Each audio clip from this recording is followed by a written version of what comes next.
नमस्कार, स्वागत है आपका एक बार फिर से हमारे इस खास कार्यक्रम में जो आधारित है कानाफूसी, गपशप और चर्चा पर। तो चलिए शुरू करते हैं पावर सेंटर।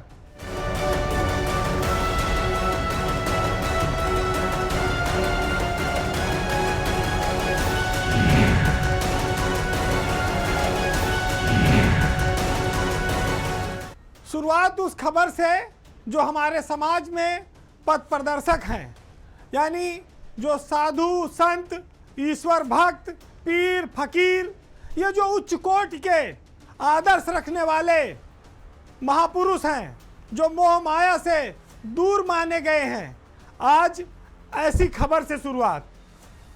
बात एक कृष्ण भक्त की है जो आईपीएस अफसर रहे और नौकरी में रहते ही वो दूसरी राधा के नाम से विख्यात हुए। डीके पांडा ने आईपीएस की नौकरी को ठोकर मारकर दूसरी राधा बन गए थे, कृष्ण भक्ति में लीन हो गए थे। लेकिन 19 साल बाद अब ये पता चला है कि जो सांसारिक मोह माया के नाम पर दूसरी राधा बनकर कृष्ण भक्ति में लीन हुए थे, वो अभी तक पैसा कमाने का मोह नहीं त्याग पाए हैं। आपको याद होगा कि डीके पांडा 19 साल पहले आईपीएस की नौकरी छोड़कर राधा बन गए थे, कृष्ण भक्ति में लीन हो गए थे और उस समय वो यूपी में आईजी रूल एंड मैनुअल के पद पर तैनात थे।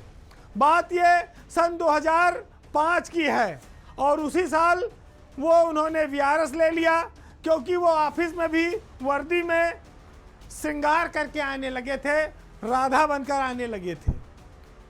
जब उन्होंने वीआरएस ले लिया, सरकार ने सोचा चलो पिंड छूटा, बात खत्म हुई, वो अपना जीवन जिए। लेकिन अभी इलाहाबाद में वो रह रहे थे और 381 करोड़ के एक ऑनलाइन ट्रेडिंग कारोबार में वो फंस गए हैं। मामला धूमनगंज थाने का है, जहां पर आईजी डीके पांडा उर्फ दूसरी राधा ने एक एफआईआर दर्ज कराई है, जिसमें उनका कहना है कि उनको साइप्रस देश से फ़ोन कॉल करके उनसे वसूली के लिए दबाव बनाया जा रहा है। आईजी साहब ऑनलाइन कुछ खरीद फरोख्त करते थे, ट्रेडिंग के व्यापार में लगे हुए थे। उनके साथ ऑनलाइन में ही एक आरव शर्मा नाम के व्यक्ति से उनकी दोस्ती हुई थी। इसी बीच साइप्रस देश से उनको एक जानकारी मिली कि उनको 381 करोड़ की एक लॉटरी लगी है और इसके लिए उनको इस फॉर्मेलिटी को पूरा करने के लिए 8 लाख रुपया टैक्स के तौर पर जमा करना होगा। उनके मित्र आरव शर्मा इसके लिए बाकायदा आईजी साहब को कहते रहे कि पैसा जमा करा दीजिए और जिससे कि आपको वो 450 करोड़ रुपए के लगभग मिल जाएगा। लेकिन जब पांडा जी को कुछ शंका हुई तो उन्होंने फिर पैसा नहीं दिया और पुलिस में गए। उसके बाद से उनको बाकायदा फ़ोन पर धमकी आई और कहा गया कि तुम्हें जेल भिजवा देंगे, इंटरनेशनल टेरर फंडिंग के मामले में फंसा देंगे। वैसे आपको याद होगा कि देवेंद्र किशोर पांडा इलाहाबाद में रहते हैं और 1971 बैच के पुलिस सेवा के अफसर रहे हैं। हालांकि वो उड़ीसा के रहने वाले हैं, लेकिन वो इलाहाबाद में ही परमानेंट तौर पर रहते हैं, वहाँ उनका घर है।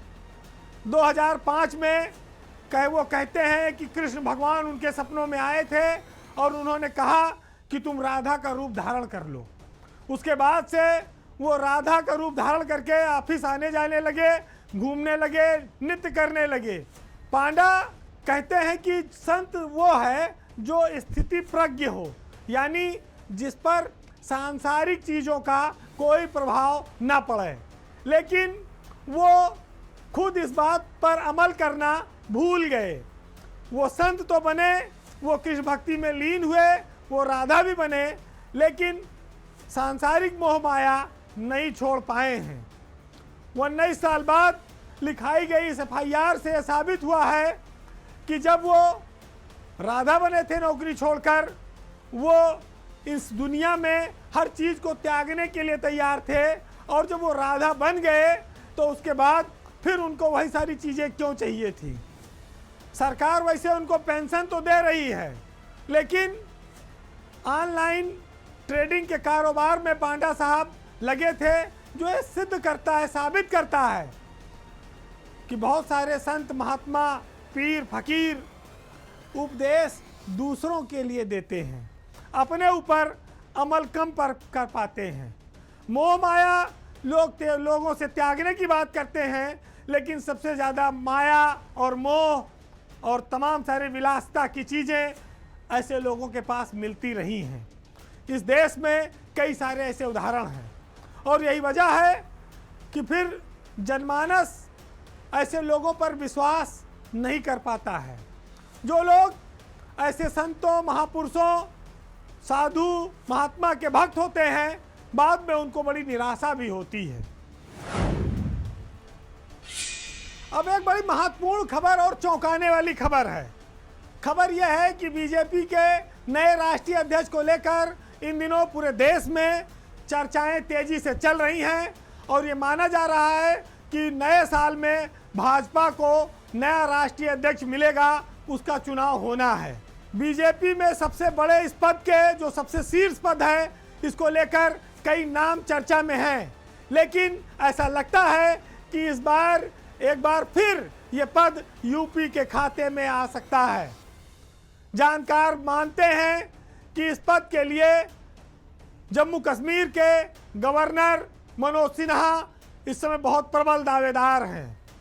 मीडिया में आई रिपोर्ट्स के मुताबिक ये कहा जा रहा है कि मनोज सिन्हा राष्ट्रीय अध्यक्ष पद के लिए छुपे रुस्तम के तौर पर उभरे हैं और वो भविष्य में बीजेपी के राष्ट्रीय अध्यक्ष बन सकते हैं। अगर ऐसा होता है तो वो राजनाथ सिंह के बाद दूसरे ऐसे नेता होंगे जो यूपी से बीजेपी के शीर्ष पद तक, राष्ट्रीय अध्यक्ष तक पहुंचेंगे। मनोज सिन्हा फिलहाल अभी तो जम्मू कश्मीर के उपराज्यपाल हैं, लेकिन वो मोदी और अमित शाह दोनों के बेहद निकट हैं। मोदी की सरकार में वो पहले रेलवे और संचार मंत्री भी रह चुके हैं। मनोज सिन्हा संघ के भी बहुत भरोसेमंद माने जाते हैं। वह गाजीपुर से 3 बार सांसद रहे हैं और IIT भी किए हुए हैं। तो जो मोदी और संघ दोनों का भरोसेमंद हो, उसके इस पद पर पहुंचने के लिए संभावनाएं काफ़ी बढ़ जाती हैं, मजबूत हो जाती हैं। माना जा रहा है कि वो बीजेपी में इस समय सबसे बड़ी पसंद हैं राष्ट्रीय अध्यक्ष बनने के लिए, वो उपयुक्त नाम है, लेकिन अब ये देखना होगा कि इस पर फैसला कब होता है। वैसे बीजेपी का राष्ट्रीय अध्यक्ष बनने के लिए कोई भी व्यक्ति जो 15 साल तक भाजपा का लगातार सदस्य रहा हो, वो बन सकता है, यानी अध्यक्ष चुना जा सकता है। आपको पीछे ले चलें तो जब 1980 में बीजेपी का गठन हुआ और अटल बिहारी वाजपेयी इसके पहले अध्यक्ष बने थे, तब से ये परंपरा बनी है कि कोई भी व्यक्ति राष्ट्रीय अध्यक्ष पद पर लगातार 2 बार ही निर्वाचित हो सकता है। उसके बाद गैप देना पड़ेगा, फिर वो तीसरी बार भी आ सकता है। अटल बिहारी वाजपेयी के साथ एक और इतिहास जुड़ा हुआ है कि वो बीजेपी के इकलौते ऐसे अध्यक्ष रहे हैं जो प्रधानमंत्री भी रहे हैं, यानी कि बीजेपी के राष्ट्रीय अध्यक्ष और प्रधानमंत्री के पद दोनों पर पहुंचने वाले इकलौते व्यक्ति अटल बिहारी वाजपेयी रहे हैं। उसके बाद जब अध्यक्ष की बारी आती है तो राजनाथ सिंह भाजपा के 2 बार अध्यक्ष रहे हैं, एक बार 2005 से 2009 तक और दूसरी बार 2013 से 2014 तक। 2013 में ही राजनाथ सिंह के अध्यक्ष रहते मोदी को प्रधानमंत्री पद का उम्मीदवार घोषित किया गया था और 2014 में भाजपा की प्रचंड बहुमत की सरकार इस देश में बनी थी। तब से मोदी अपने तीसरे कार्यकाल में आज चल रहे हैं।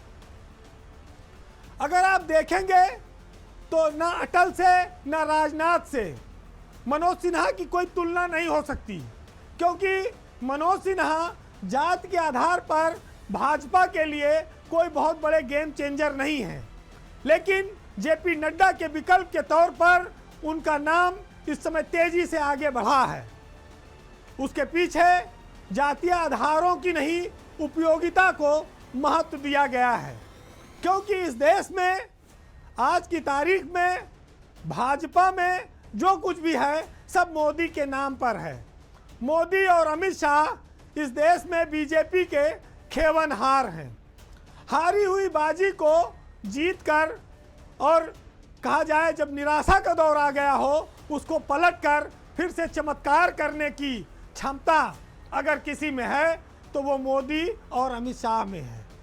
पिछले साल कई राज्यों के चुनाव में वो ये चमत्कार करके दिखा चुके हैं। हरियाणा आज की तारीख में इसका सबसे बड़ा उदाहरण है कि मोदी का मैजिक कभी भी कहीं भी कुछ भी काम कर सकता है। तो ऐसे में जो राष्ट्रीय अध्यक्ष है उसका हिंदी भाषी इलाके में कितना सजातीय वोट है, कितनी पकड़ है, कितनी उसकी रीच है, ये मायने नहीं रखती है। मायने ये रखती है कि मोदी जब तक हैं, जब तक उनके नाम पर वोट है, राष्ट्रीय अध्यक्ष कोई बने प्रक्रिया चलती रहे, वो भरोसेमंद होना चाहिए। जेपी नड्डा भी जब अध्यक्ष बने थे तो उनको पब्लिक लीडर के तौर पर वो शोहरत और वो पकड़ देश में हासिल नहीं थी। उसके बावजूद ये उनकी किस्मत कही जाएगी कि उनके राष्ट्रीय अध्यक्ष रहते बीजेपी कई राज्यों में लगातार चुनाव जीतती रही। वो मास लीडर भले न रहे हों वो, लेकिन चमत्कार मोदी के नाम का लगातार जारी रहा। अटल बिहारी वाजपेयी के बाद मोदी एक ऐसे नेता हैं जिनको भाजपा में अब भविष्य में उस बुलंदी को शायद ही कोई छू पाएगा। तो आज की तारीख में मोदी और अमित शाह जिसे चाहेंगे वही बीजेपी का अगला राष्ट्रीय अध्यक्ष बनेगा।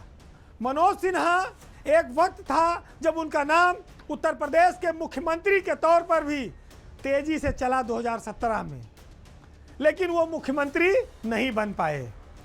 उसके बावजूद भी उनकी कोई उपयोगिता कम नहीं हुई, न पार्टी की नज़र में न मोदी की नज़र में। वो लगातार महत्वपूर्ण पदों पर बने रहे। इससे ये साफ होता है कि मनोज सिन्हा की किस्मत की लकीरें बहुत मजबूत हैं और वो बीजेपी के इस शीर्ष पद को छू सकते हैं, पहुंच सकते हैं। और जिस तरह से उनकी कार्यशैली रही है वो सभी को साथ लेकर चलने में कामयाब भी हो सकते हैं। अब आने वाला वक्त ये तय करेगा कि बीजेपी का अगला राष्ट्रीय अध्यक्ष उत्तर प्रदेश से ही होगा या कोई और बनेगा।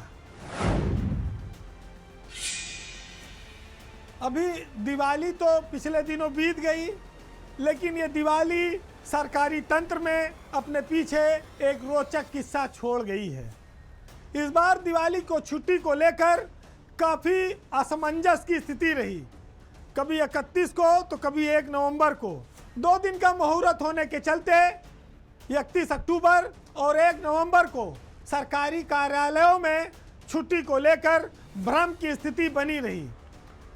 वैसे ये माना जाता है कि जब धनतेरस होता है तो उसका जो तीसरा दिन होता है वो दिवाली पड़ती है।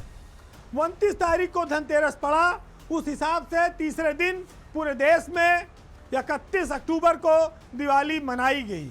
लेकिन जब अगला दिन आता है जिसको हम परेवा कहते हैं, कलम बंद करते हैं, गोवर्धन पूजा कहते हैं, उस दिन कार्यालय खुले रहेंगे।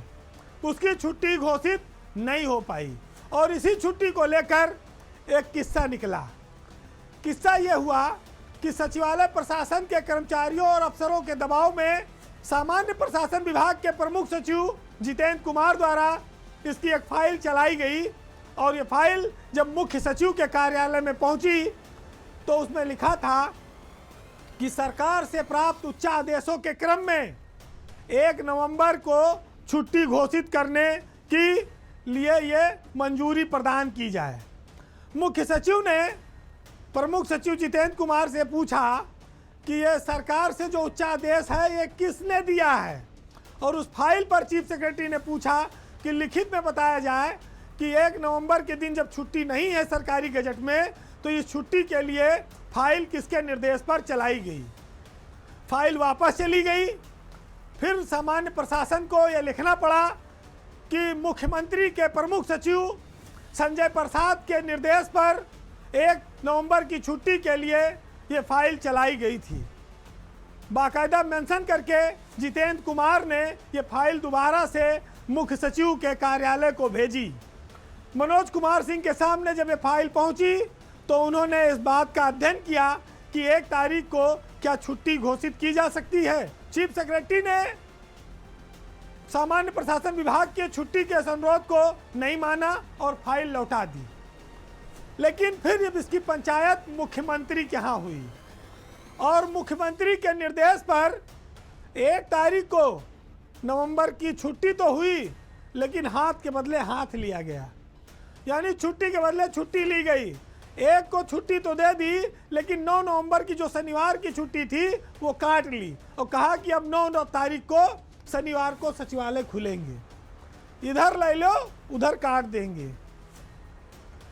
तो ये सरकार ने कर्मचारियों को एक साथ 4 दिन की छुट्टी दे दी। जाओ गांव में घूमो, परेवा मनाओ, पूड़ी कचौड़ी खाओ और ताश वाश भी खेलो, 4 दिन आराम से बाल बच्चों के साथ। लेकिन 1 तारीख वाली छुट्टी के बाद फिर 9 तारीख को जब शनिवार पड़ेगा तो अब की बार छुट्टी नहीं मिलेगी, उस दिन आपको काम करना रहेगा।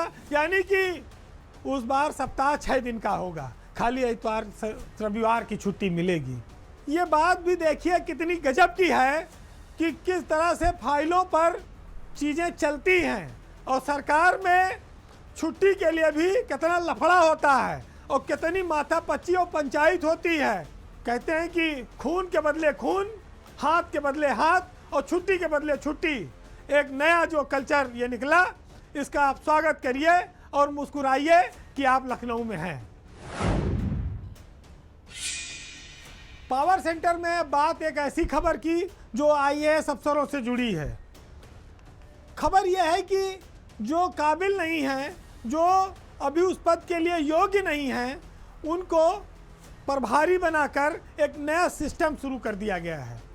उत्तर प्रदेश में पिछले 1.5-2 सालों में ये नया चलन शुरू हुआ है कि जूनियर अफसर को प्रभारी बनाकर कहीं कमिश्नर बना दो, कहीं प्रभारी विभागाध्यक्ष बना दो, कहीं प्रभारी मंडल आयुक्त बना दो। प्रभारी मतलब ये हुआ कि जो विशेष सचिव है उसको सचिव रैंक की पोस्टिंग दे देना। योगी सरकार ने कई मंडलों में पहले भी प्रभारी कमिश्नर बनाए हैं और कई विभागों में भी प्रभारी विभागाध्यक्ष और कमिश्नर बने बैठे हैं। यह सिलसिला लगातार जारी है। लेकिन हैरत इस बात की है कि जब सचिव स्तर में काफ़ी बड़ी संख्या में अफसर मौजूद हैं तो उनका हक मारकर जूनियर अफसरों को प्रभारी बनाकर क्यों बैठाया जा रहा है। आज इसी खबर पर चर्चा होगी कि यूपी में इस समय 63 आईएएस अफसर ऐसे हैं जो सचिव रैंक में कार्यरत हैं, सेक्रेटरी रैंक में हैं। यानी कि जो सन 2000 का बैच है उससे लेकर 2008 तक के आईएएस अफसरों का बैच, इसमें 63 आईएएस अफसर हैं जो सेक्रेटरी हैं इस समय उत्तर प्रदेश में। लेकिन योगी सरकार ने प्रभारी के तौर पर कई जगहों पर विशेष सचिव रैंक के अफसरों को बैठा रखा है और 63 में 10 ऐसे अफसर होंगे जो इस समय यूपी के बाहर हैं। फिर भी 50 आप मान लो कि यूपी में हैं और 50 में 25 तो ढक्कन हैं। तो इसका मतलब क्या हुआ कि जिनको सरकार पसंद करती है, जिनको लाइक करती है, उनको समय से पहले प्रभारी बनाकर महत्वपूर्ण पदों पर, मलाईदार पदों पर तैनात कर रही है। उसके लिए कोई नियम कानून, कोई तोड़ मरोड़, कोई सिद्धांत माने नहीं रखता है। बात दुग्ध आयुक्त राकेश कुमार मिश्रा की। राकेश मिश्रा अभी विशेष सचिव रैंक में हैं, लेकिन उनको प्रभारी दुग्ध आयुक्त बनाया गया है। इसी तरह से योगी सरकार में 2009 बैच के आईएएस अफसर हैं नितिन बंसल। नितिन बंसल अभी विशेष सचिव स्तर में हैं, लेकिन उनको भी प्रभारी जीएसटी कमिश्नर बनाकर रखा गया है।